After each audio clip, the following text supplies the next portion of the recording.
Everyone, आज हम लोग इन्वायरमेंटल पॉल्यूशन को डिस्कस कर रहे हैं। तो इन्वायरमेंटल पॉल्यूशन, पारिस्थितिकी या प्रदूषण। देखिए, प्रदूषण के बारे में मैं आपको पहले ही बता चुका हूँ कि कोई अनवांटेड चेंज हो इन्वायरमेंट में जो उसके भौतिक, रासायनिक या बायोलॉजिकल स्वरूप को, जैविक स्वरूप को परिवर्तित कर दे, जिससे ह्यूमंस को नुकसानदायक हो या ह्यूमंस के एसेट्स को या दूसरे एनिमल्स को भी हो। देखिए, नॉर्मली ह्यूमंस को डायरेक्टली या इनडायरेक्टली वो प्रभावित करता हो तो वो पॉल्यूशन है। जैसे डायरेक्टली से तात्पर्य है कि उसके स्वास्थ्य पे विपरीत प्रभाव डालता हो, या उसके वेल्थ को। इनडायरेक्टली है जैसे उसके जो एसेट्स हैं, जैसे उसकी फैक्ट्रीज़ हैं, उसके जो मकान हैं, या फिर कहें कि जो भी उसके वैल्यूबल एसेट्स हैं, मोटर वाहन व्हीकल जो भी हैं, उनको नुकसान, फसल को नुकसान पहुँचाए, ये सारे के सारे पॉल्यूशन की कैटेगरी में ही आएंगे। इनविजुअल हों, अप्रत्यक्ष रूप से हों, जैसे ताजमहल को डिक्लाइन किया जाए, रेसी ट्रेन से डिक्लाइन हुआ, कम हुआ, तो वो एयर पॉल्यूशन के अंतर्गत अप्रत्यक्ष स्वरूप से आया। ठीक है, इसमें पहला है इन्वायरमेंटल इशू का, पारिस्थितिकी क्या मुद्दे हैं, क्या इशूज है, ये पारिस्थितिकी मुद्दा क्यों आया, इसके बारे में हम लोग पहले डिस्कस कर लेते हैं, फिर एयर पॉल्यूशन के बारे में डिस्कस करेंगे। Environmental issues are any such issue created due to human activity and cause harm to environment। देखिए, जो इन्वायरमेंट, पारिस्थितिकी, ये जो मुद्दे हैं वो किससे क्रिएट हो रहे हैं? मेनली ह्यूमन की एक्टिविटी से। आप सभी को पता है कि आज के टाइम में, मैं आपको बता चुका हूँ कि नेचुरल, इसके पहले भी वाले वीडियो में, कि नेचुरल और जो एंथ्रोपोजेनिक है, नेचुरल पॉल्यूशन को मेनली अर्थ अपने हिसाब से इक्वलाइज कर लेती है, उसको कम कर लेती है और बैलेंस कर लेती है। जो पर आजकल ह्यूमन एक्टिविटी, एंथ्रोपोलॉजिकल जो रीजन्स है, फैक्ट्री है, ऑटोमोबाइल्स है, और डिफॉरेस्टेशन है, इसके प्रक्रिया के द्वारा जो पॉल्यूशन की प्रक्रिया बहुत तेज़ हो गई है। तो जो इन्वायरमेंटल इश्यूज है, जो पर्यावरणीय मुद्दे हैं, आज सबसे ज़्यादा हाईलाइटेड है। आपको पता है, जब देखो आपको कहीं पे कोप की कॉन्फ्रेंस ऑफ पार्टीज़ पे ये मुद्दे होंगे, जैसे पेरिस समझौता है, मॉन्ट्रियल प्रोटोकॉल है, क्योटो प्रोटोकॉल है, इन सारे इशूज़ पे ग्लोबल वार्मिंग के जो मुद्दे आ रहे हैं, पॉल्यूशन के मुद्दे आ रहे हैं। अभी आप दिल्ली के प्रदूषण की बात कर रहे हो तो वहाँ पे देख रहे हो कि वहाँ पराली जलाने से और विभिन्न ऑटोमोबाइल चलाने से वहाँ मेनली पार्टिकुलेट मैटर की मात्रा काफ़ी ज़्यादा बढ़ गई है। तो ये सारे पर्यावरणीय मुद्दे। इसके अलावा क्लाइमेट चेंज आप देख रहे हो, कहीं अत्यधिक वर्षा हो रही है, कहीं अत्यधिक धूप पड़ रही है, गर्मी हो रही है। अभी अभी इस मौसम में देखिए तो कहीं वर्षा हो रही है, कहीं धूप रही है, कहीं ठंड ज़्यादा हो रही है, तो कहीं वर्षा कम हो रही है। ये सारे जो बाढ़ आ रही है, सूखा पड़ रहा है, ये सारे किससे हो रहे हैं? क्लाइमेटिक चेंजेस से ही हो रहे हैं। आज ये सब बहुत बड़ा मुद्दा हो गया है। ठीक है, अतिवृष्टि और अनावृष्टि लगभग हर जगह आपको देखने को मिलती है। कभी ठंड, कभी गर्मी, गर्मियों में अत्यधिक गर्मी और ठंड में अत्यधिक ठंड। या ठंड का आजकल तो एक चीज़ और फैक्टर आ गया है कि अब ठंड सिर्फ लिमिटेड हो गई है थोड़े टाइम के लिए। वर्षा का भी लिमिटेशन हो रहा है, पर गर्मी की ऋतु थोड़ी लंबी होने लगी है, गर्मी ज़्यादा टाइम तक पड़ती है। तो ये सारे चेंजेस जो हो रहे हैं वो इन्वायरमेंटल इशूज़ हैं, पर्यावरणीय मुद्दे हैं। पर्यावरणीय मुद्दे, देखिए, हम पर्यावरण के साथ जुड़े हुए हैं, पर्यावरण के साथ ही हमारा पूरा का पूरा जुड़ाव है, पर्यावरण के साथ ही हम रह रहे हैं। हम इस इकोलॉजिकल सिस्टम के ही एक भाग हैं, ना कि हम कोई अलग से इंडिविजुअल हैं जिससे हमसे पारिस्थितिक तंत्र चलता है, ना कि हम पारिस्थितिक तंत्र से चलते हैं। ऐसी कोई बात नहीं है। पारिस्थितिक तंत्र के हम एक अभिन्न हिस्से हैं। अगर पारिस्थितिक तंत्र अगर खराब हो गया तो हमारा स्वास्थ्य भी खराब होगा, हमारी वेल्थ भी खराब होगी, हमारे जो एसेट्स हैं उन पे भी विपरीत प्रभाव पड़ेगा। तो इसलिए हमें इन्वायरमेंटल जो पर्यावरणीय मुद्दे हैं उन्हें रिजॉल्व करना आज के टाइम पे बहुत ज़रूरी है। ठीक है, environmental issue are harmful effect in human activity on the biophysical environment. देखिए, क्या होगा, इन्वायरमेंटल इशूज से, जो पर्यावरणीय मुद्दे हैं, ये हार्मफुल इफेक्ट डालते हैं, नुकसानदायक इफेक्ट डालते हैं किस पे? ह्यूमन की जो गतिविधियां हैं, मेनली किस पे? जैसे बायोफिजिकल इन्वायरमेंट। बायोफिजिकल इन्वायरमेंट से तात्पर्य है मेरा कि इन्वायरमेंट। आपको पता है कि हमारा पर्यावरण हमारे चारों तरफ घिरे हुए फिजिकल और बायोलॉजिकल दोनों प्रकार के ऐसे कंपोनेंट से बना है। फिजिकल में आपको आ जाता है मृदा, वायु, तापमान, एनीथिंग, और वायु में आ जाता है फ्लोरा और फ्यूना, एनिमल्स, और जो भी जीव हैं, जीव जो जीवित हैं वो वायु में आते हैं। दोनों मिलकर ही इन्वायरमेंट को बनाते हैं। पर्यावरण को बनाने के लिए दोनों ही ज़रूरी हैं। हमें चारों तरफ से जो घेर रहा है, हमें जो तरफ से सराउंड कर रहा है, उसमें एनिमल्स भी हैं और विभिन्न फिजिकल फैक्टर्स भी हैं। मृदा है, वायु है, तापमान है, जल है, ये सारे फैक्टर्स भी हमें प्रभावित कर रहे हैं। तो हमारा जो इन्वायरमेंट, किसी भी जीव का जो इन्वायरमेंट बनता है वो जैविक और अजैविक दोनों प्रकार के इन्वायरमेंट से बनता है, इसलिए इसे बायोफिजिकल इन्वायरमेंट कहा गया। They related to anthropogenic effect on the natural environment, which are divided into causes, effect, mitigation. Nothing that effect are interconnected can cause new effects. देखिए, जो इंथ्रोपोजेनिक है, मानव मेड इफेक्ट्स हैं, मानव मेड जो काजेज हैं वो natural environment को बहुत तरीक़ों से प्रभावित करते हैं। उसके कई कारण हैं, उसके कई प्रभाव हैं, और ये एक दुष्प्रभाव जो हैं वो आपस में इंटरकनेक्टेड भी हैं, और इसके कारण जब 2-3 प्रभाव आपस में मिल जाते हैं तो एक नया प्रभाव क्रिएट होता है। जैसे पॉल्यूशन है, जैसे सल्फर डाइऑक्साइड का पॉल्यूशन है, या फिर कहें नाइट्रोजन के ऑक्साइडों का पॉल्यूशन है, ये आपस में एक रिएक्शन करते हैं और एसिड रेन बनाते हैं। ये अलग से हमारे एसिड्स को प्रभावित करता है। आपको सल्फर और नाइट्रोजन के ऑक्साइड तो हमें प्रभावित कर ही रहे थे डायरेक्टली, इसके अलावा हम जब वो एसिड रेन के रूप में आया तो उसने हमें बहुत अलग तरीक़ों से भी नुकसान पहुंचाया। जैसे पैन है, ठीक है, मैंने कहा सेकेंडरी पॉल्यूटेंट आपको पढ़ाया, तो सेकेंडरी पॉल्यूटेंट्स नॉर्मली आपस में जब सिनर्जिज्म की प्रक्रिया मैंने पढ़ाई थी, जब आपस में मिलकर एक नए इफेक्ट्स डालते हैं। If environmental issues are interconnected, that means one issue accelerate the other. Example, water pollution accelerate the rate of air pollution causes global warming. देखिए, जो इन्वायरमेंटल इशूज हैं, जो इन्वायरमेंटल फैक्टर्स हैं, वो नॉर्मली एक दूसरे से इंटरकनेक्ट है। देख, आपको लगता होगा कि एयर पॉल्यूशन वाटर पॉल्यूशन को कम नहीं कर रहा है, उसे कोई प्रभाव नहीं पड़ रहा है, या वाटर पॉल्यूशन मृदा प्रदूषण को कुछ प्रभाव नहीं डाल रहा है। ऐसा नहीं है, ठीक है। आपको पता है कि जो पॉल्यूशन हो रहे हैं वो आपस में इंटरकनेक्ट। आपको पता है कि अगर एयर पॉल्यूशन है, एयर पॉल्यूटेड है, एयर क्या वाटर के टच में नहीं आती? वहाँ भी तो वाटर में घुलती है। क्या वाटर पानी में सॉइल पॉल्यूशन नहीं कर रहा? अगर वाटर में आपके नाइट्रेट्स, विभिन्न पेस्टिसाइड्स या फर्टिलाइजर्स की मात्रा बढ़ गई है, तो क्या आपको लगता है कि वो आपकी सॉइल में नहीं जाएंगे? वो कहीं ना कहीं से सॉइल के साथ लीच करेंगे और आपकी सॉइल को भी नुकसानदायक पहुंचाएंगे। तो एक पॉल्यूशन कहीं ना कहीं से दूसरे पॉल्यूशन को का काज होता है, उसको भी एक्सेलरेट करता है, उसको भी प्रभावित करता है, उसको भी बढ़ाता है, ठीक है। तो ये सारे के सारे जो पॉल्यूशन है कहीं ना कहीं से एक दूसरे से इंटरकनेक्टेड है, एक दूसरे से कहीं ना प्रभावित, क्योंकि देखिए पूरा का पूरा बायोस्फीयर, हमारा जो बायोस्फीयर है या अर्थ कहीं ना कहीं से एक दूसरे से इंटरकनेक्टेड है। देखिए, आपको मैंने साइकिल पढ़ाई थी इकोलॉजिकल में, मैंने पूरी की पूरी जियोकेमिकल साइकिल पढ़ाई थी। जियोकेमिकल साइकिल में आपको पता है कि जब साइकिलिंग होती है, चाहे वाटर की साइकिलिंग हो, चाहे किसी भी की हो, विभिन्न तत्व जब आपस में इन्वायरमेंट में साइक्लिंग के फॉर्म में आते हैं, जैसे कार्बन डाइऑक्साइड, आप सब पूरे का सबका चक्र पढ़ा है, कार्बन चक्र पढ़ा, ठीक है। तो इसके बाद हाइड्रोलॉजिकल साइकिल, वाटर चक्र पढ़ा। तो ये सारे में आपने देखा कि इन्वायरमेंट के लगभग हर कंपोनेंट उस साइकिल में कहीं ना कहीं इन्वॉल्व है।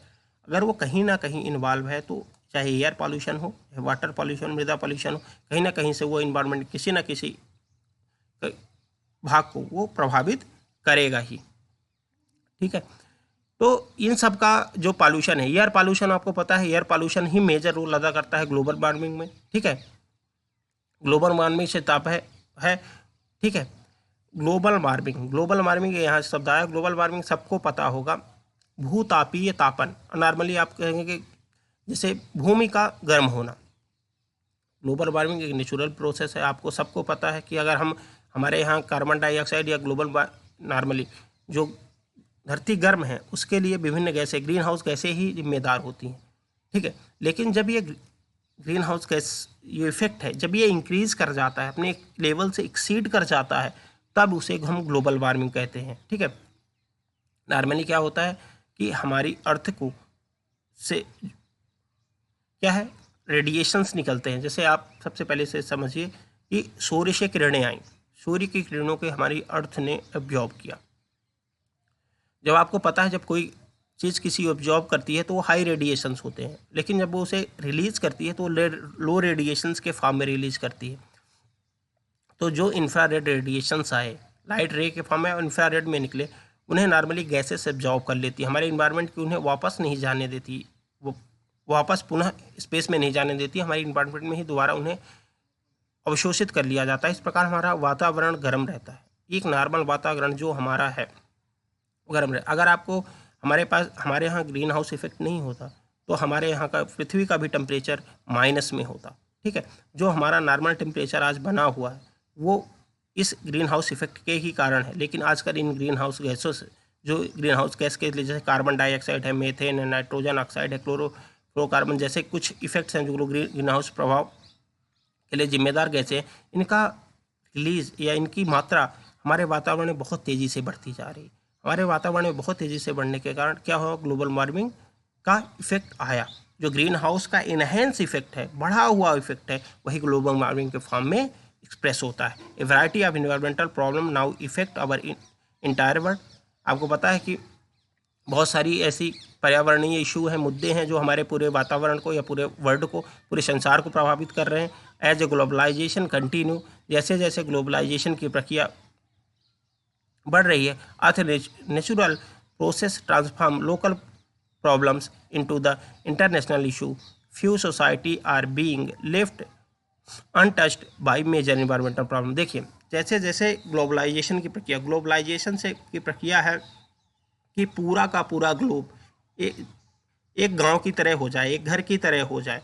तो जो लोकल इश्यूज थे आज के टाइम में, देखिए आप आराम से कहीं भी ट्रांसपोर्ट कर सकते हो, इतने ट्रांसपोर्टेशन के इतने हो गए, आपके विभिन्न जो एसेट्स है वो कहीं से आदान प्रदान कर सकते हो आप, चाहे उसको ट्रेन हो या बाई एरोप्लेन हो, आप विभिन्न मालवाहक जहाज़ों के द्वारा विभिन्न एसेट्स को यहाँ से वहाँ तुरंत या त्वरित रूप से आदान प्रदान कर सकते।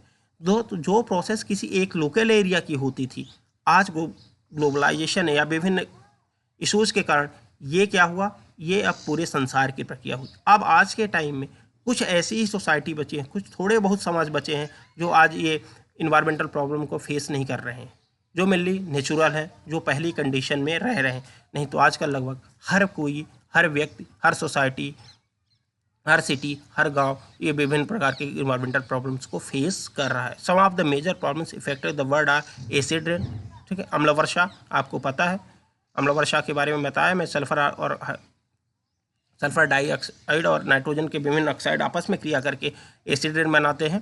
ठीक है, एयर पॉल्यूशन, वायु प्रदूषण, ग्लोबल वार्मिंग, ठीक है, भूतापीय तापन या कहें ओजोन का डिप्लीशन, ओजोन में छिद्र होना या ओजोन परत का पतला होना, स्मोग, नॉर्मली धुंध रहती है, water pollution, over population, water pollution जल प्रदूषण, ओवर पॉपुलेशन से तात्पर्य है कि जनसंख्या में अत्यधिक वृद्धि, डिफॉरेस्टेशन, जंगलों का खत्म होना, ठीक है, और वेस्ट डिस्पोजल। जैसे जैसे आबादी बढ़ रही है आजकल वेस्ट डिस्पोजल एक बहुत बड़ी प्रक्रिया है। आप देखते, आपको क्या लगता है, आपके यहाँ जो कचरा इकट्ठा करने वाला आता है, मेनली जो सिटीज़ में रहते हैं, आपको क्या लगता है कि वो कहाँ ले जाते हैं उन्हें? नॉर्मली वो कहीं भी फिलिंग साइट्स होती हैं। फिलिंग साइट से तात्पर्य है ऐसे लोअर एरियाज, जो गड्ढे लोअर एरियाज हैं, वहाँ पे ले जाके उसे डंप कर देते हैं। तो वेस्ट का प्रॉपर डिस्पोजल नहीं हो पाता। देखिए, आपको पता है कि आपके कचरे में बहुत सारे हानिकारक पदार्थ भी होते हैं, वहाँ पे वो फटता रहता है और ग्राउंड वाटर को पॉल्यूट करता है। ठीक है, तो इस प्रकार से वेस्ट डिस्पोजल भी आज के बहुत ज़्यादा हो रहा है। डिजर्टिफिकेशन हो रहा है और स्थलीकरण हो रहा है। जैसे जैसे फॉरेस्ट कटते जा रहे हैं, फर्टिलाइजर्स, इरिगेशन का प्रॉपर तरीका नहीं है, सिंचाई प्रॉपर। हमारे यहाँ फ्लड इरिगेशन चलता है। फ्लड इरिगेशन से तात्पर्य है कि पूरे खेत पे पानी से भर देते हैं, जैसा कि वर्षा में भरा रहता है। तो क्या होता है, उससे लीचिंग की प्रक्रिया बहुत तेज़ी से होती है और साल्ट्स ऊपर आ जाते हैं। तो डिजर्टिफिकेशन की प्रक्रिया हो रही है, बायोडाइवर्सिटी लॉस हो रहा है। आपको पता है डिफॉरेस्टेशन हो रहा है, पॉपुलेशन का एक्सपेंशन हो रहा है। हम अपनी आवश्यकताओं के लिए नेचर को बहुत ज़्यादा यूज कर रहे हैं, उसके एसेट्स को यूज कर रहे हैं, तो बायोडाइवर्सिटी का लॉस हो रहा है। ये सारे पोर्शन हम डिस्कस कर चुके हैं। ठीक है, में जैसे हम एक बिस्कुट देख लेते हैं, जैसे ओवर पॉपुलेशन। आज पता है कि ह्यूमन पॉपुलेशन इतनी बढ़ चुकी है और आज भी ये एक्सपोनेंशियल फेज में ही चल रही है, ये घट नहीं रही है, कम नहीं हो रही है। तो ओवर पॉपुलेशन ही आज के टाइम में मेजर इशू जो ग्लोबल वार्मिंग के हो रहे हैं, उसका मेन कॉज क्या है? पॉपुलेशन। ये सारे जो इफेक्ट्स आ रहे हैं, पॉपुलेशन, हम अर्थ को इतना ज़्यादा यूज कर रहे हैं, इतना रोहित कर रहे हैं, इसका मेन कारण क्या है कि हम अपनी आवश्यकताओं को पूरा करने हैं। हमारी पॉपुलेशन इतनी बढ़ गई कि हमारी आवश्यकताएं असीमित सी हो गई हैं, उन्हें पूरा करना ही मुश्किल हो रहा है। तो इसके लिए क्या कर रहे हैं, बहुत सारे इफेक्ट पड़ते हैं। जो आज के टाइम में अगर आप इफेक्ट्स देख रहे हो, पर्यावरणीय मुद्दे देख रहे हो, तो उसमें मेजर रोल अगर है, कोई मेन कारण है तो ह्यूमन है। और ह्यूमन में भी ह्यूमन पॉपुलेशन जो इंक्रीज हो रही है उसी है, अपनी आवश्यक अपने भोजन की प्राप्ति के लिए ठीक है, अपने भोजन की प्राप्ति के लिए और अलग चीज़ें प्राप्त करने के लिए इन चीज़ों का यूज अप किया जाता है। कैरिंग कैपेसिटी से आपको मैं पढ़ाया कि कैरिंग कैपेसिटी होता है कि अर्थ किसी भी स्पीसीज की कितनी पॉपुलेशन को वो ग्रहण कर सकती है, उसकी क्षमता कितनी है, उसके एसेट्स कितनी पॉपुलेशन को ढो सकते हैं। जैसे आपके पास है, जैसे किसी के पास अगर मान लीजिए कोई व्यक्ति है, वो 1,000 रुपये डेली कमाता है, तो वो कितने लोगों को खिला पिला सकता है, उसके कपड़े, रहने खाने पीने की व्यवस्था कर सकता है। ये उसकी कैरिंग कैपेसिटी, कितने लोगों का वो भार सकता है। ऐसे ही अर्थ की भी एक कैरिंग कैपेसिटी, उसके एसेट्स लिमिटेड है, उसके पास जो संसाधन है वो सीमित है, तो वो भी एक निश्चित क्षमता तक ही जीवों को भारित कर सकती है। वही कैरिंग कैपेसिटी, अगर उससे ज़्यादा जीवित पॉपुलेशन आएगी, एनिमल स्पीसीज आएगी, तो वहाँ पे पॉपुलेशन वहाँ पे अपने ऑटोमेटिक घट जाएगी।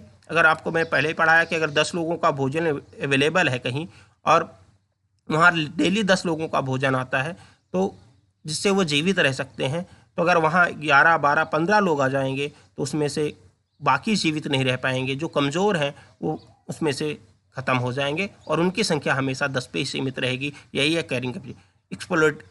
Exploitation, industrialization. एक्सप्लॉयटेशन से तात्पर्य हमें हमारे जो जैविक एसेट्स हैं, हमारे पृथ्वी के, हमारी अर्थ के जो एसेट्स हैं या कहें जो संसाधन है, उनका हम एक्सप्लॉयटेशन बहुत तेज़ी से करें। चाहे फॉरेस्ट की बात करें, चाहे मिनरल्स की बात करें।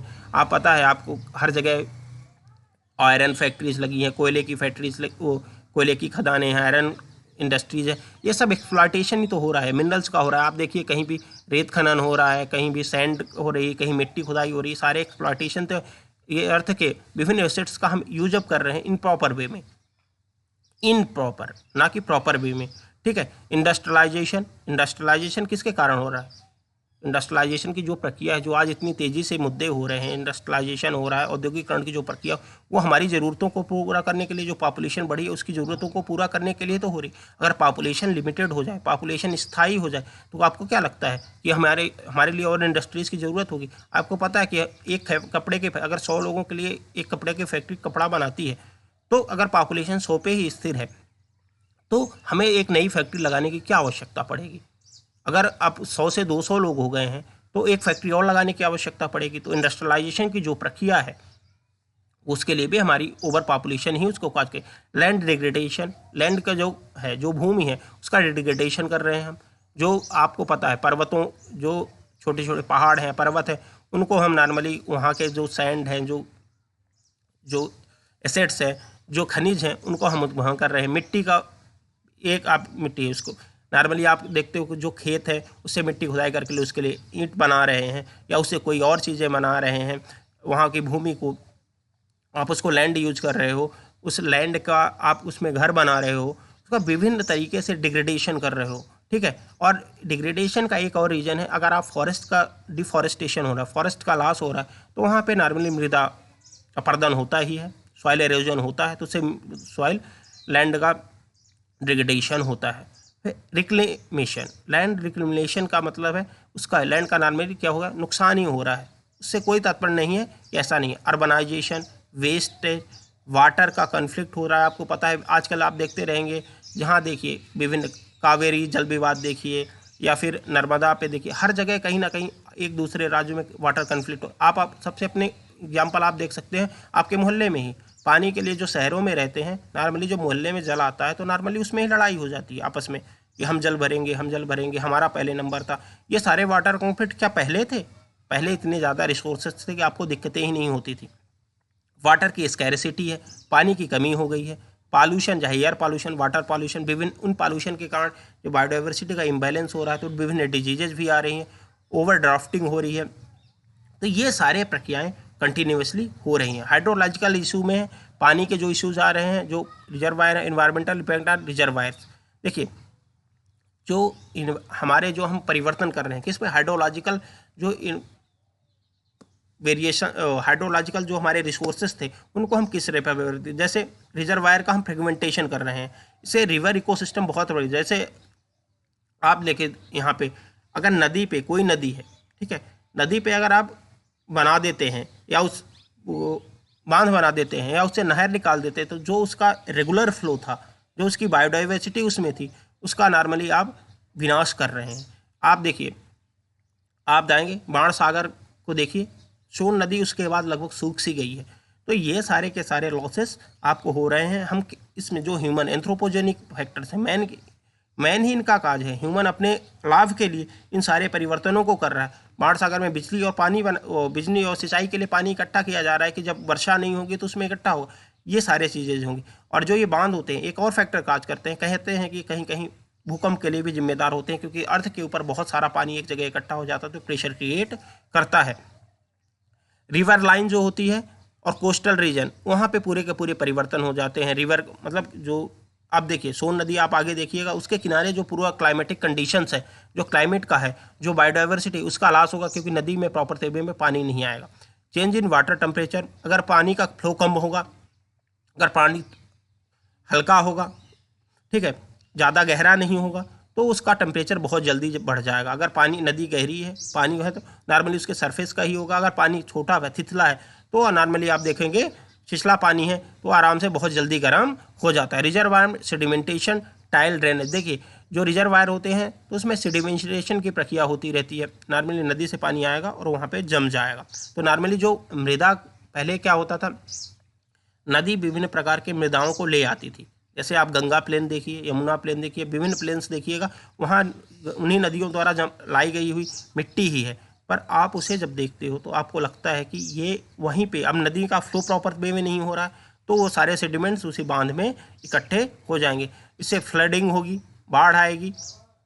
देखिए नॉर्मली आप देखते होंगे कि बांध बनाया, अगर ओवर रेनिंग हो गई या वर्षा अधिक हो गई तो आप देखोगे कि उसके गेट्स खोल दिए जाते हैं, तो नॉर्मली वहाँ पे बाढ़ आ जाती है। लैंडस्लाइड होगा क्योंकि ओवर वर्षा होगी। देखिए ये सारे इश्यूज़ जो हाइड्रोलॉजिकल इश्यूज़ है, ये सब किससे हो रहे हैं, इन्वायरमेंटल इश्यूज़ है। लैंडस्लाइड जैसे आप देखिए पर्वतों में जाइए, जैसे आप देखिएगा पर्वतों जो अभी जैसे हिमालय के रीजन में, हिमालय अभी एक युवा पर्वत है या कह रहे हैं उसका विकास ही हो रहा है, तो वहाँ पे जो पर्वत है वो प्रॉपर वे में विकसित नहीं हो पाया। तो नॉर्मली जब हैवी वर्षा होती है लैंडस्लाइड होगा, वाटर की स्कैर्सिटी होगी एग्रीकल्चर के लिए, पीने के लिए, हर चीज़ के लिए। फिर न्यूक्लियर इश्यूज है, न्यूक्लियर फॉल आउट हो रहा है, सब ह्यूमन है। न्यूक्लियर का फॉल आउट से तात्पर्य है न्यूक्लियर एक्सप्लोजन कर रहे हैं हम, कहीं टेस्ट कर रहे हैं, ये सारे के सारे न्यूक्लियर मेल्ट डाउन हो रहा है, न्यूक्लियर वेपन्स हम बना रहे हैं, न्यूक्लियर रेडिएशन का एक्सीडेंट हो रहा है। आप देखिएगा नागासाकी या फिर वहाँ पे, और इसके अलावा एक्सीडेंटल हो रहे थे अमेरिका में भी, जापान में भी कई बार ये हो चुका है। High level radio active waste management नहीं हो पा रहा है। नॉर्मली जो न्यूक्लियर पावर प्लांट होते हैं वहाँ से जो वेस्टेज निकलते हैं उसको नॉर्मली लेड शीशे के एक बॉक्स में भर के उसे समुद्र में डुबो दिया जाता है। तो क्या होता है, उसको समुद्र में डालने से ये होता है, जैसे रशिया वगैरह कुछ देश हैं, वहाँ पे क्या है, विभिन्न देशों में उसको प्रॉपर डिस्पोजल नहीं हो रहा है। आप उसको यूज करें, प्रॉपर डिस्पोजल नहीं करें, इससे वो विभिन्न प्रकार के हमारे इन्वायरमेंट में, चाहे एयर हो चाहे वाटर में, उगल के हमें कहीं ना कहीं से इफेक्ट कर रहा है। कैंसर और विभिन्न बीमारियां काज कर रहा है। आपको पता है mental retardation, muscles retardation, cancer, ये सारी चीज़ें नॉर्मली रेडिएशन से ही होती हैं। आज जैसे जैसे ह्यूमंस का विकास हो रहा है, आपको लग रहा है कि आजकल ये कहा जाता है कि जो न्यूक्लियर है, न्यूक्लियर एनर्जी ग्रीन एनर्जी है, ठीक है, न्यूक्लियर एनर्जी ग्रीन एनर्जी है, नॉर्मली उससे कोई पॉल्यूशन नहीं होता। पर अगर उसके जो वेस्टेज हैं, जो उसके न्यूक्लियर का जो वेस्ट है, न्यूक्लियर अगर उसका प्रॉपर डिस्पोजल किया जाए, अगर प्रॉपर डिस्पोजल नहीं किया जाएगा तो वो बहुत बड़ा पॉल्यूशन है, काज करता है। ठीक है, लैंड यूज इशू, आजकल जो भूमि है उसके यूजेज के जो इशूज हैं, मुद्दे हैं, बिल्ट एनवायरनमेंट, ठीक है, इन्वायरमेंट को बहुत तेज़ी से प्रभावित कर रहे हैं। उसके लिए में डिजर्टिफिकेशन, ठीक है, हैबिटेट का फ्रेगमेंटेशन हो रहा है, मरुस्थलीकरण हो रहा है। जो उनका घर है, जैसे मैंने कहा था कि जंगल से बीच में रोड निकाल दी गई, तो उस हैबिटाट का, उस घर का एक दो टुकड़े हो गए, ठीक है, क्योंकि विभिन्न एनिमल्स उस रोड को नॉर्मली पार नहीं करते हैं। हैबिटेट का डिस्ट्रक्शन हो गया, पूरे जंगल को काट दिया गया। नदी को, जैसे नदी सूख गई बांध बनाने से, या कोई तालाब था वो फिल कर लिया गया, वहाँ यूज ऑफ हुआ एग्रीकल्चर हो गई, तो पूरा हैबिटाट ही खत्म हो गया। लैंड का डिग्रेडेशन हो रहा है, ठीक है, लैंड के विभिन्न यूजेस के लिए उसको विभिन्न तरीके से मॉडिफाई किया जा रहा है, तो उसको डिग्रेडेट किया जा रहा है, उसे ख़त्म किया जा रहा है। भूमि का प्रदूषण हो रहा है, जैसे लैंड फिल कर रहे हो या एग्रीकल्चर या फर्टिलाइजर्स यूज कर रहे हो, पेस्टिसाइड यूज कर रहे हो, जिससे लैंड का पॉल्यूशन हो रहा है। ठीक है, लॉ एंड ऑर्डर की परेशानियाँ आ रही हैं, गवर्नमेंट को अर्बन हीट आइलैंड, जो अर्बन हीट आइलैंड के रूप में कन्वर्ट हो रहा है।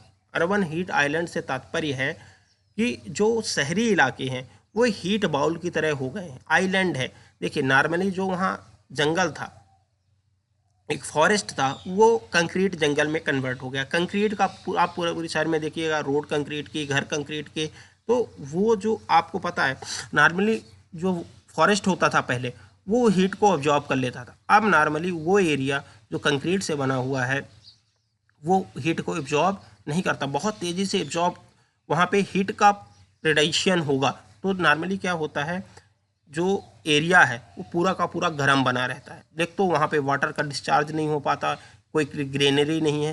तो जो शहरी इलाका है, आप देखेंगे अगर किसी ने आभास किया हो तो नॉर्मली देखेगा कि वो शहर का जो इलाका है वो अगर गर्मियों में आइएगा तो शहर का इलाका ज़्यादा गर्म दिखेगा और गांव का इलाका थोड़ा हल्का ठंडा महसूस होगा। ये सारे फैक्टर्स हैं, ठीक है। अर्बन में बहुत सारी समस्याएं आ रही हैं इन्हीं इन्वायरमेंटल इश्यूज के कारण, ठीक है। इंटेंसिव फार्मिंग है, इंटेंसिव फार्मिंग में आप देखते हो कि बहुत सघन खेती की जा रही है। इसमें इंटेंसिव एनिमल फार्मिंग है। आप देखिए इंटेंसिव से मतलब है सघन, सघन मतलब एक छोटे एरिया में अधिक उत्पादन प्राप्त करने के लिए हम कृषि प्राप्त करते हैं। जैसे 1 एकड़ में आप कितना ज़्यादा उत्पादकता प्राप्त कर लेते हैं। इससे इंटेंसिव फार्मिंग से भी इन्वायरमेंट विभिन्न तरीके से प्रभावित होता है। इंटेंसिव क्रॉप फार्मिंग है, इरीगेशन, इसके लिए हम इरीगेशन करते हैं या एक एरिया को पूरा का पूरा मॉडिफाई कर लेते हैं। मोनोकल्चर यूज करें, मोनोकल्चर से तात्पर्य है एक ही फसल का उत्पादन। जैसे हम अपनी यूज अप के लिए, जैसे नॉर्मली आजकल देखिएगा तो धान हमारे लिए काफ़ी अपदार्थ है, तो धान ही पूरी एक इलाके में लगेगी, तो उससे क्या होगा, मृदा का लॉस होता है, इन्वायरमेंट का लॉस होता है। गेहूं की फसल लगे तो सिर्फ गेहूं की फसल लग रही है, इससे क्या है, जो उर्वरा शक्ति है, भूमि की उर्वरा शक्ति है, जो उसकी, ठीक है, तो फर्टिलिटी है वो घटती चली जाती है। तो ये सारे फार्मिंग है जो इंटेंसिव फार्मिंग है कि एक छोटे से एरिया में, देखिए आजकल आदमी के पास भूमि ज़्यादा नहीं है और उस भूमि पे ही वो अधिक से अधिक उत्पादन प्राप्त करना चाहता है, चाहे एनिमल्स का हो चाहे विभिन्न क्रॉप्स का हो। उसके लिए विभिन्न तरीके, पेस्टिसाइड यूज करता है, फर्टिलाइजर्स यूज करता है। तो जो ये न्यूट्रिएंट पॉल्यूशन है ये नॉर्मली फर्टिलाइजर्स का ही पॉल्यूशन है कि हम न्यूट्रिएंट से तात्पर्य हम एग्रीकल्चर को विभिन्न प्रकार से फर्टिलाइजर देते हैं विभिन्न की उसकी उर्वरकता शक्ति बढ़ी रहे। नॉर्मली जब हम एक ही फसल लेते हैं, जब फसल का चक्रीकरण होता है तो नॉर्मली भूमि की उर्वरा शक्ति बनी रहती है। लेकिन जब हम एक ही प्रकार की फसल लेते हैं तो वो विभिन्न प्रकार के न्यूट्रिएंट्स को जो उसके लिए स्पेसिफिक होते हैं उन न्यूट्रिएंट को एब्जॉर्ब करती चली जाती है, तो वहाँ पे भूमि में कमी हो जाती है। इसके लिए हम फर्टिलाइजर्स यूज़ करते हैं। तो फर्टिलाइजर्स विभिन्न प्रकार के पॉल्यूशन का काज करते हैं। जैसे नाइट्रेट पॉल्यूशन, आप सबने सुना होगा, नाइट्रेट पॉल्यूशन से नॉर्मली वो भूमि पॉल्यूशन भी, मृदा पॉल्यूशन भी काज करता है और वाटर पॉल्यूशन भी। अगर इसका एक्सेस हो जाए तो नॉर्मली आपका शरीर पूरा ब्लू हो जाता है, ठीक है। नॉर्मली बच्चों में ये ब्लू बेबी सिंड्रोम के रूप में भी जाना जाता है। ओवर ग्रेजिंग होती है, अगर देखिए अगर इंटेंसिव फार्मिंग हो रही है, एनिमल फार्मिंग हो रही है, तो उसमें जो ओवर ग्रेजिंग होगी, किसी अगर घास का मैदान है वहाँ पे, मान लीजिए छोटा सा मैदान है, वहाँ हज़ारों अगर एनिमल्स चर रहे हैं तो वहाँ कुछ दिनों बाद घास बचेगी नहीं, घास नहीं बचेगी तो धीरे धीरे पूरा घास खत्म हो जाएगा और वो पूरा रेगिस्तान में या पूरे ऐसे खेत में कन्वर्ट हो, धीरे धीरे वो रेगिस्तान में कन्वर्ट हो जाएगा। जो पेस्टिसाइड है उनका विभिन्न यूज हो रहा है। प्लास्टिक कल्चर आ रहा है, प्लास्टिक कल्चर, धीरे धीरे प्लास्टिक का यूज आप देखिएगा हर चीज़ में बढ़ रहा है। स्लैश और बर्न हो रहा है, टाइल का ड्रेनेज हो रहा है। नॉर्मली ड्रेनेज की बहुत कमी हो गई। आप अगर आप ग्राउंड वाटर की काम करते हैं तो ग्राउंड वाटर नॉर्मली बहुत नीचे जा रहा है। क्यों? क्योंकि उसका रिचार्ज प्रॉपर वे में नहीं हो रहा है। आप पूरा शहर आज कंक्रीट जंगल में हो गया है तो वहाँ से पानी का ग्राउंड वाटर में मिक्सअप ही नहीं हो पाता है। इसके अलावा भी आप देखिएगा विभिन्न नाले बना दिए गए, तुरंत पानी नदियों में चला जाता है। इसके अलावा आप देखेंगे स्लैश और बर्न, विभिन्न जो एग्रीकल्चर के फार्म होते हैं उनको, एग्रीकल्चर के वेस्ट होते हैं उन्होंने, जैसे आजकल पराली जलाने की समस्या, तो ये भी फार्मिंग की एक है। इसके अलावा नैनो टेक्नोलॉजी का मुद्दा देख लेते हैं। Application of nano technology level of pollutant which are enable to remediate. देखिए आजकल नैनो टेक्नोलॉजी का यूज काफ़ी हो रहा है। ये नॉर्मली रेमेडिएशन में इसका यूज काफ़ी ज़्यादा हो रहा है कि पॉल्यूशन के इफेक्ट्स को कैसे कम किया जाए, ठीक है। क्लाइमेट चेंज, पर्यावरण परिवर्तन, ठीक है, वातावरणीय परिवर्तन सबने सुना होगा। ग्लोबल वार्मिंग, ग्लोबल डाइमिंग, ठीक है, ग्लोबल वार्मिंग जो हो रही है, जो पृथ्वी गर्म हो रही है। ग्लोबल डिमिंग, ग्लोबल का मतलब है, डिमिंग का मतलब है जो बायोडाइवर्सिटी या उसके जो लॉसेस हैं उसको कम कर रहे हैं। फॉसिल फ्यूल्स, सी लेवल राइज हो रहा है, ग्रीन हाउस गैस बढ़ रही हैं, ठीक है, ग्रीन हाउस गैस बढ़ रही हैं। ओशियंस का एसिडिफिकेशन, ओशियन जो है उसकी एसिडिटी बढ़ रही है, ठीक है, समुद्र की एसिडिटी बढ़ रही है। शट डाउन ऑफ थर्मोहेलाइन सर्कुलेशन, आपको पता है समुद्र में विभिन्न लहरें चलती है, कहें कि नदियों के समान वहाँ पे बहाव होता है, ठीक है, कम टेम्परेचर से हाई टेम्परेचर विभिन्न होती हैं। तो जो थर्मोहेलाइन मूवमेंट होता है वाटर का, जो समुद्री जल का विभिन्न मूवमेंट होता है, वो आजकल रुक रहा है। किसके कारण? ये इन्वायरमेंटल क्लाइमेट चेंजेस के कारण। Environmental impact of the coal industry, जो इन्वायरमेंट किसके कारण? कोल इंडस्ट्री जो है या फ्यूल, जो फॉसिल फ्यूल के बर्न हो रहा है, उससे ये सारे क्लाइमेट चेंज है, ग्लोबल वार्मिंग जैसे ये काफ़ी इफेक्ट है। इसके अलावा जो ऑटोमोबाइल्स हैं इनके द्वारा अर्बन हीट आइलैंड में कन्वर्ट हो गया, पूरे शहर लगभग हीट आइलैंड में हो गया। आप देखिएगा पूरा गर्मियों में वहाँ रहना संभव नहीं है, इसीलिए लोग लगभग एसी लगाते हैं। तो आजकल तो शहरों में कूलर में भी रहना संभव नहीं है, फ्लडिंग हो रही है। ये सारे क्लाइमेट चेंजेस के ही इफेक्ट है, ये वातावरण के परिवर्तन के ही इफेक्ट है, ठीक है। इन्वायरमेंटल डिग्रेडेशन, ठीक है, environmental degradation of environment through, environmental degradation से मतलब है वातावरण का नुकसान या उसको तोड़ना। वातावरण कैसे खराब हो रहा है, पर्यावरण कैसे खराब हो रहा है, वातावरण Detroit deterioration of environment through depletion of resources such as air, water, soil, the destruction of ecosystem and extinction of wildlife। देखिए जो इन्वायरमेंट में परिवर्तन हो रहे हैं, चाहे उसके रिसोर्सेज के हम ओवर यूज से, चाहे उसके पॉल्यूशन से, या तो हम उसका ओवर यूज कर रहे हैं या फिर उसका हम पॉल्यूशन कर रहे हैं।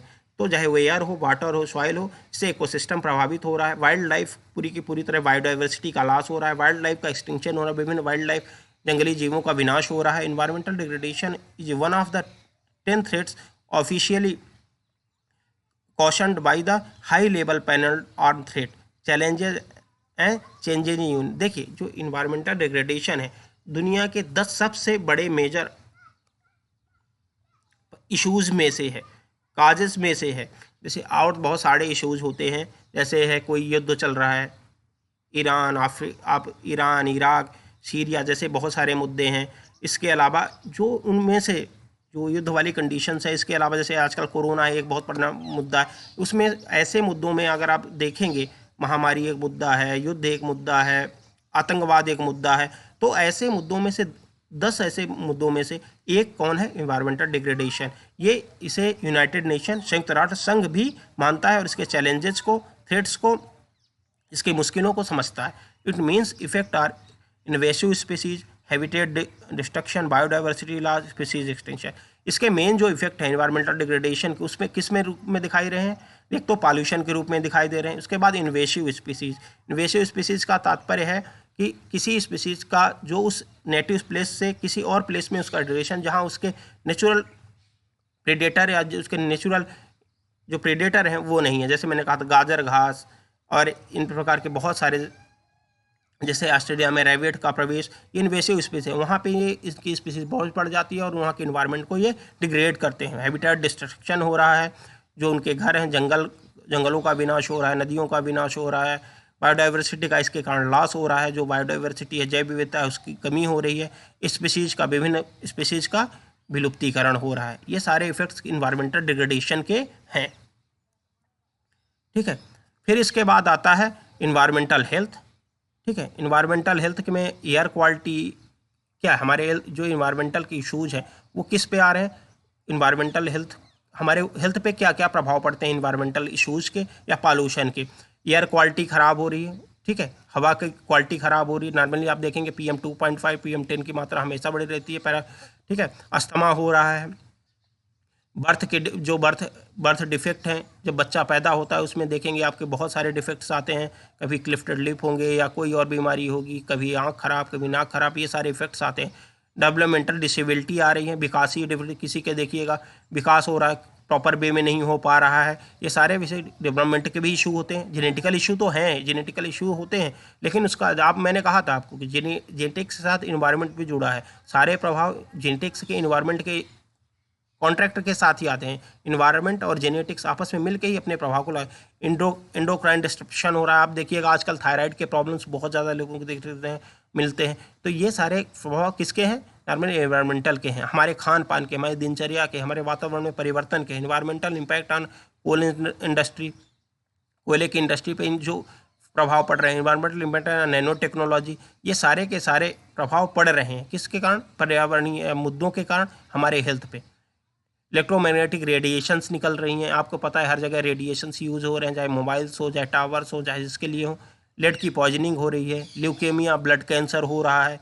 नैनो टेक्नोलॉजी का यूज अब बढ़ रहा है, ये एक हमारा पॉजिटिव भी है। नेचर डिफिसिट डिसऑर्डर हो रहे हैं। देखिए nature deficit mainly mental disorder होते हैं। अगर आप कहीं जाएंगे, देखिए घूमने के लिए हम प्राकृतिक जगहों की, नदी, तालाब, जंगलों का ही चुनाव करते हैं। अगर हम वहाँ जाते हैं तो हमारे जो मानसिक शांति मिलती है। ये सारे डिसऑर्डर आ रहे हैं, उससे संबंधित तनाव आते हैं, मानसिक तनाव आ रहे हैं। शहरों में देखिएगा मानसिक तनाव काफ़ी दिखता है, जबकि गाँव में नहीं दिखता, क्योंकि हम प्रकृति के साथ रहते हैं। ठीक है।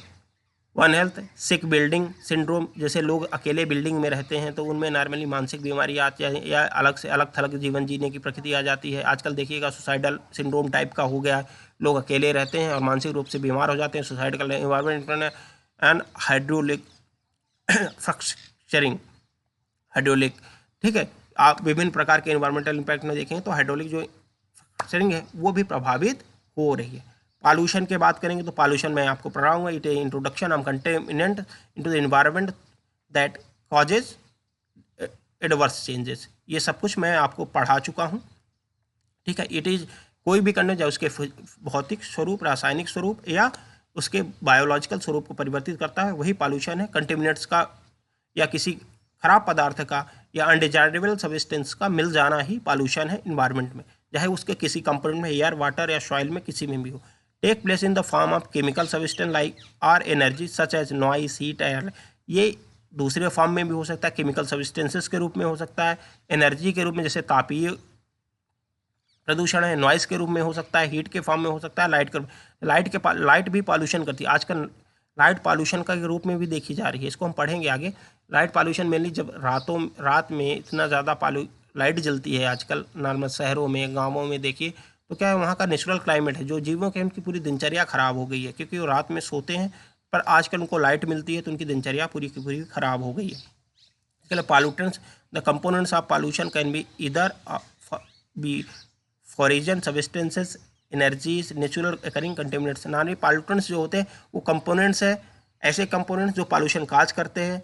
वो एनर्जी हो सकती है, सब्सटेंसेस हो जाते हैं, नेचुरल अकरिंग कंटेमिनेंट्स होते हैं। जैसे केरल का जो तट है, केरल के तट पे रेडिएशंस जो होते हैं, जैसे न्यूक्लियर एक्टिव रेडिएशंस है, विभिन्न रेडिएशंस के जो मालिक्यूल हैं वहाँ पे पड़े हैं नेचुरली, वो भी वहाँ पॉल्यूशन काज करते हैं। Pollution cause at a point source, non point source, ये आपको मैं सब पढ़ा चुका हूँ। पॉइंट सोर्स से तात्पर्य है किसी एक जगह चिमनी है, नॉन पॉइंट सोर्स है जैसे लाइन सोर्स आता है या डिफ्यूज आता है, से रोड है या कोई एक डिफ्यूज एरिया है, फॉरेस्ट फायर लग गई है तो उसमें। मेजर फॉर्म है एयर पॉल्यूशन, लाइट पॉल्यूशन, ठीक है, वायु प्रदूषण, लाइट का पॉल्यूशन, ठीक है, साउंड पॉल्यूशन, ध्वनि प्रदूषण, रेडिएशन का पॉल्यूशन, ठीक है, सॉइल पॉल्यूशन, भूमि मृदा पॉल्यूशन, थर्मल पॉल्यूशन, तापीय प्रदूषण, और वाटर पॉल्यूशन। इन सब के बारे में हम एक एक इशू पढ़ेंगे। ठीक है। अब आगे का डिस्कशन अगली क्लास में हम करेंगे, एयर पॉल्यूशन पे डिस्कस करेंगे। चलिए, थैंक यू।